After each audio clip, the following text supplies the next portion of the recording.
फागुन के जाने के बाद चैत का महीना आता है। चारों ओर प्रेम का रंग बिखरा होता है। प्रकृति अपने पूरे शबाब पर होती है।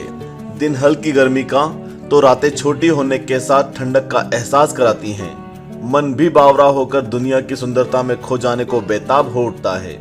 यह मौका है नई चीजों के बनाने के नए उत्साह का, पौराणिक मान्यताओं को समझने का और धार्मिक उद्देश्यों को जानने का। यही है नव संवत्सर, भारतीय संस्कृति का जगमगाता उत्सव। चैत नवरात्रि का आगमन, परम ब्रह्मा द्वारा बनाई गई सृष्टि का जन्म दिवस, गुड़ी पड़वा का विशेष मौका। स्वागत है आपका देश के सबसे बड़े धार्मिक चैनल आस्तिक स्पिरिचुअल सीक्रेट्स की दुनिया में। हर सोमवार की तरह आज भी हम लेकर आए हैं हिंदू देवी देवताओं और तीज त्योहारों से जुड़ी जानकारी। आज की इस वीडियो में हम आपको बताएंगे हिंदू नववर्ष का पहला दिन गुड़ी पड़वा का ऐतिहासिक और पौराणिक महत्व, पूजा पाठ करने का तरीका और साथ ही आज के दिन नीम खाने का कारण और महत्व। गुड़ी पड़वा यानी चैत शुक्ल प्रतिपदा, जिसे हिंदू नववर्ष का आरंभ माना जाता है। हिंदू पंचांग के अनुसार गुड़ी पड़वा नए साल का पहला दिन होता है और इसे हिंदू पर्व के रूप में मनाया जाता है। ब्रह्म पुराण के अनुसार चैत प्रतिपदा से ही ब्रह्मा ने सृष्टि की रचना प्रारंभ की थी।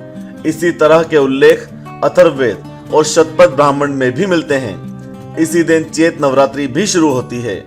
लोगों की मान्यता है कि इसी दिन भगवान राम का और महाभारत काल में युधिष्ठिर का राज्याभिषेक हुआ था। इतिहास बताता है कि इस दिन मालवा के नरेश विक्रमादित्य ने शकों को हराकर विक्रम संवत लागू किया।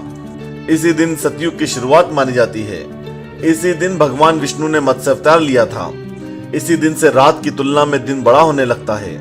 आज के दिन प्रायः नित्य कर्म करके तेल का उपटन लगाकर स्नान आदि से शुद्ध और पवित्र होकर हाथ में गंध, अक्षत, पुष्प और जल लेकर पूजन करने से सुख समृद्धि प्राप्त होती है।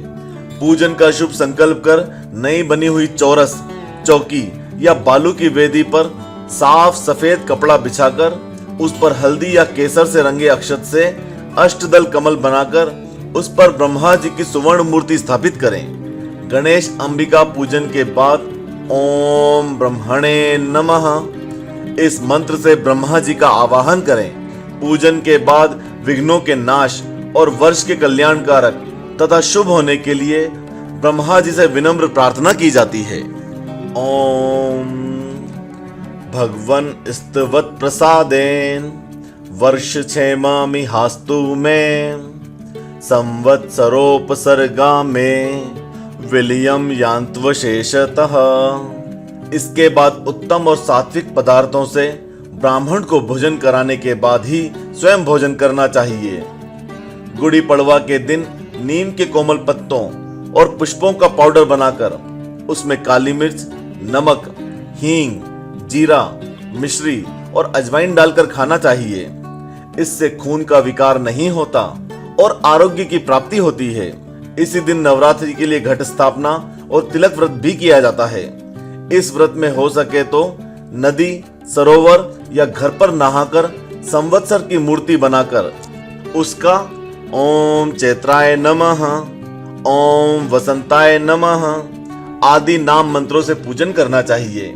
कलश स्थापना कर शक्ति आराधना का क्रम प्रारंभ कर नवमी को व्रत का पारायण कर शुभ कामनाओं की फल की प्राप्ति हेतु मां जगदम्बा से प्रार्थना करनी चाहिए। इसी दिन विशेष तौर पर नीम की दातुन और नीम की पत्तियां खाने का विधान है। आइए जानते हैं क्यों खाते हैं आखिर इस दिन नीम। इस दिन नीम का रसपान किया जाता है। मंदिर में दर्शन करने वालों को नीम और शक्कर प्रसाद के रूप में मिलता है। नीम कड़वा है लेकिन आरोग्यप्रद है। शुरू में तकलीफ देकर बाद में कल्याण करने वालों में से यह एक है। नीम का सेवन करने वाला सदा निरोगी रहता है। कितने ही विचार आचरण में लाने में कष्टदायी होते हैं। इतना ही नहीं, वे कड़वे भी लगते हैं, लेकिन वे ही विचार जीवन को महान बनाते हैं। ऐसे ही सुंदर सात्विक विचारों का सेवन करने वाला मानसिक और बौद्धिक आरोग्य पाता है। उसका जीवन निरोगी बनता है।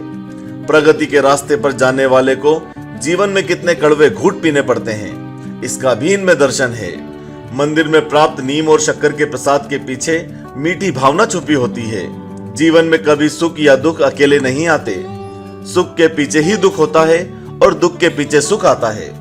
ये थी हिंदू नववर्ष से जुड़ी छोटी लेकिन अहम जानकारी। हम उम्मीद करते हैं कि आपको हमारा ये वीडियो पसंद आया होगा, इसलिए इस वीडियो को तुरंत लाइक और अपने दोस्तों के साथ शेयर करें।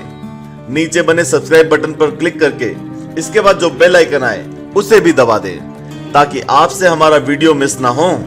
और हमारे ऐसे ही रोचक वीडियोस देखने के लिए इस समय आपकी स्क्रीन पर आ रहे वीडियो पर क्लिक करें। ओम नमः शिवाय। जय श्री राम।